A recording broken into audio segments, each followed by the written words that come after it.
Hey, everybody. Thank you for joining me. I'm Rebecca from Thieving Otter Farm. And today I wanted to discuss oddities and cool stuff that have shown up on the farm. Weird things that have hatched here. When you hatch out as many chicks as we do, um, eh, things are going to happen. Things are going to pop up.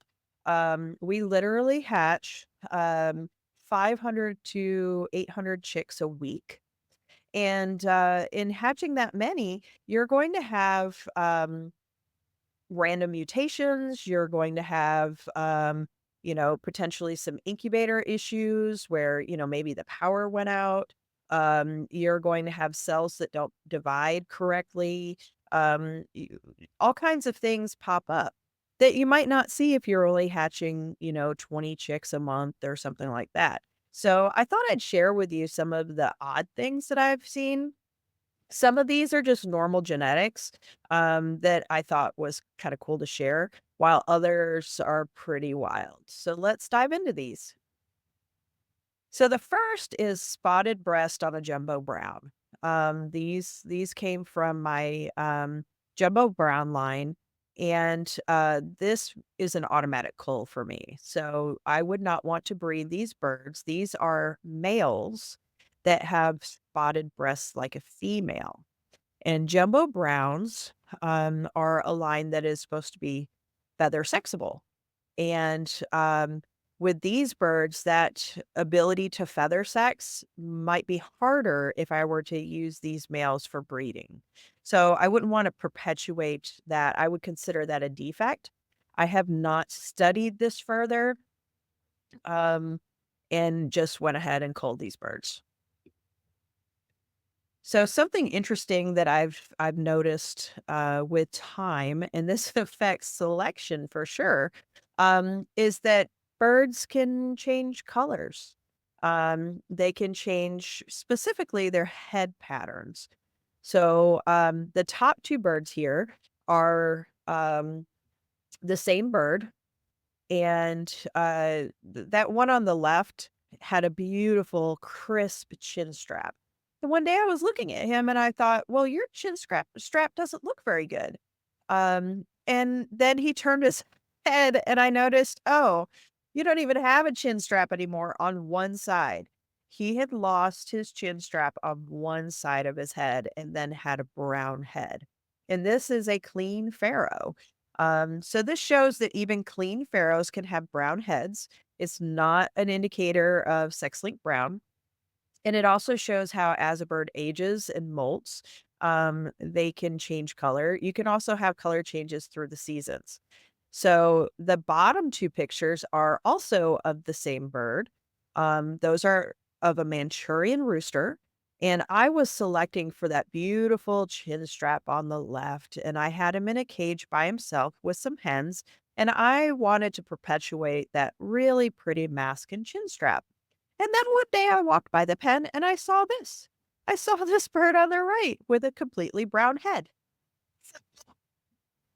Luckily he was still striking and the offspring also hatched with really nice chin straps and stuff. But this just shows how your birds can change seasonally and how you might want to select for different things during different times of the year. So this was another bird with some odd markings that hatched from my jumbo brown line. This bird had had darker red, kind of brown rust patterning on the chest, and some odd, almost pansy-like markings down the side of the bird. Pansies can kind of have that kind of look to them on the side of the bird. There is no pansy in this line. This is a pure line. It is just SLB. And so this is likely a genetic mutation that popped up. And I tried to study it, but this bird was actually sterile. And so he lives here just because he's cool.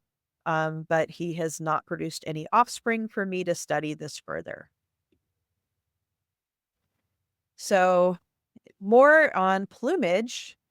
I have noticed, and I've seen this in groups as well, in the genetic groups. So it's not just here on the farm, but I've noticed, particularly in birds that are EB, extended brown, so your Rosettas and Tibetans, I've noticed these odd patches on them.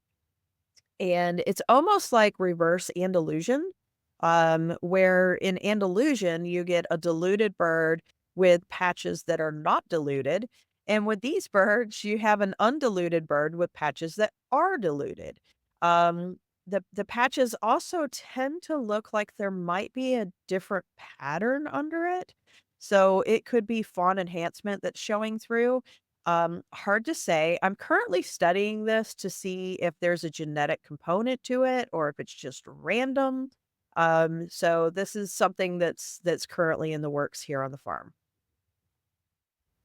So another thing that I've been seeing pop up in the groups, and a lot of times they're from my birds, is this progressively white Andalusian. It can also occur with silver, but I predominantly see it with Andalusian. And it could be just from my own selection. I like Andalusian better than silver.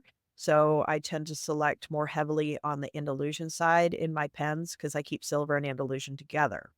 Um, and so what happens, it's similar to progressive pied in that as the bird ages, it becomes progressively more white. So that top group of pictures, that's showing the same bird over a period of time. And it's not progressive pied though, because progressive pied can be paired with any color or pattern, whereas this I have not been able to separate this particular white patterning away from silver and Andalusian.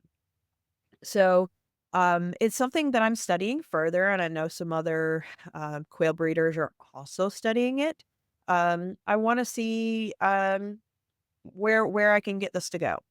I have birds with more patterning, fewer patterning. I'd love to see if it can be isolated.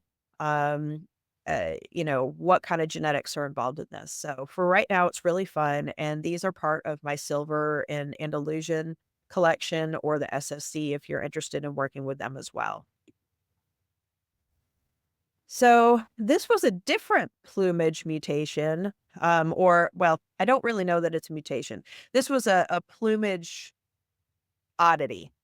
This chick hatched from a JMF line, uh, and had a odd, slightly raised downy spot in the middle of the back.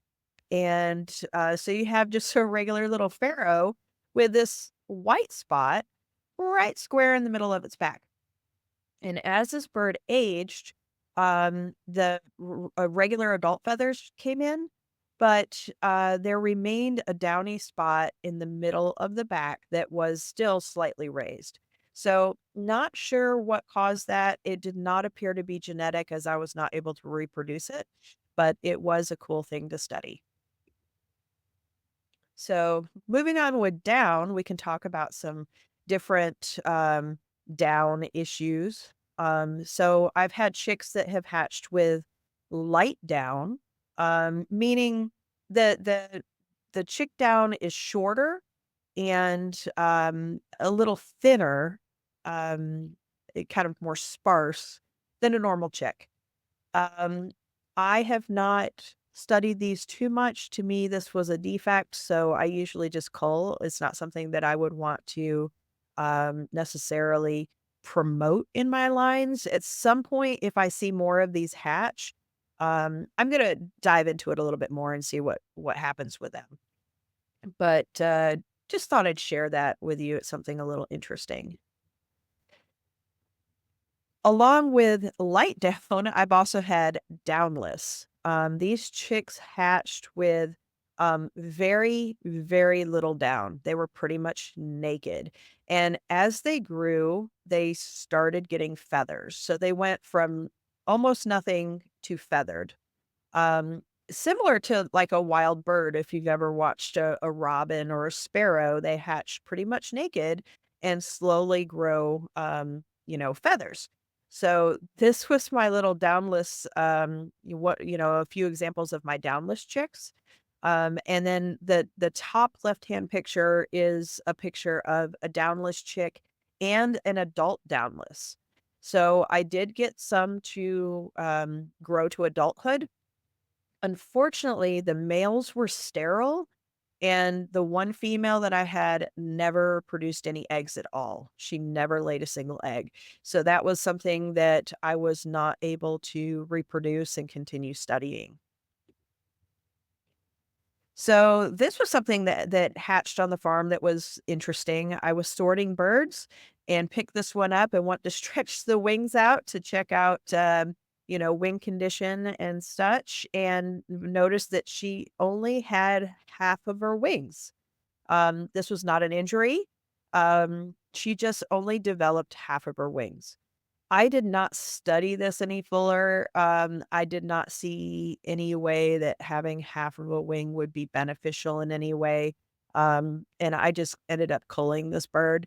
But if I ever see it again, I may just study it just to see. I like to, look at things a little bit further.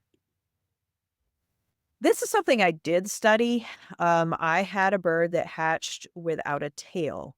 And it wasn't just tail feathers, there was no tail bone. There was nothing there. I went to vent sex her when this batch of chicks was old enough to start selecting breeders and who was gonna go from one pen to another.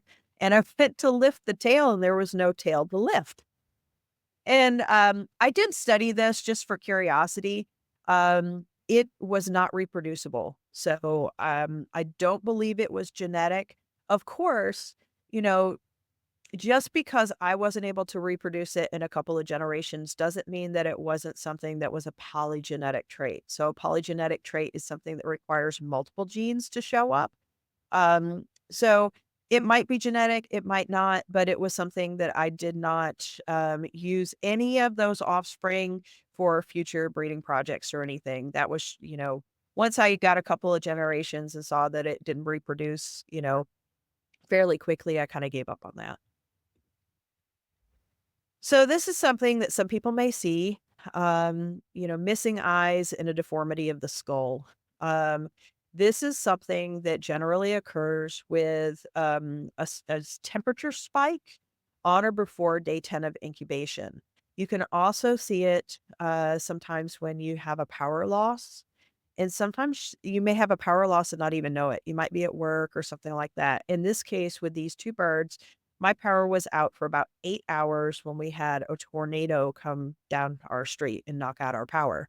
And so the result was that from this hatch, I ended up with some birds with no eyes, crooked beaks, deformed skulls, and these were an automatic cull. I don't get this defect in my lines. This is not something that I hatched before then or after. So I know that it was related to that unfortunate power loss. So this is an interesting defect that has occurred twice now on my farm that I've noticed.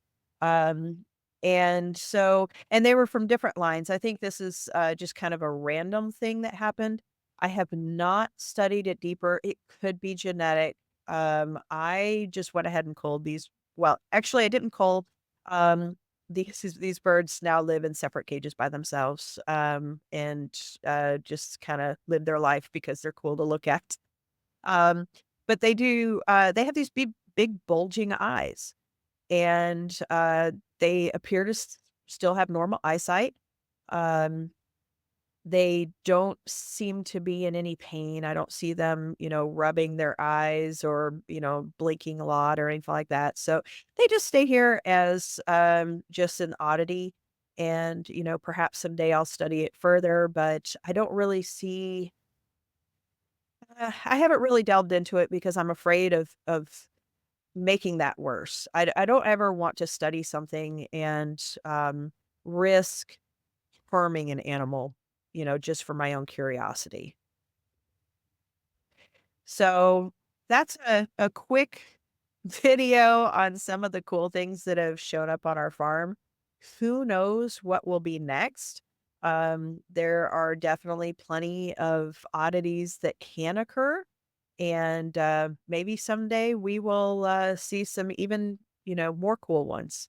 Thanks for joining me.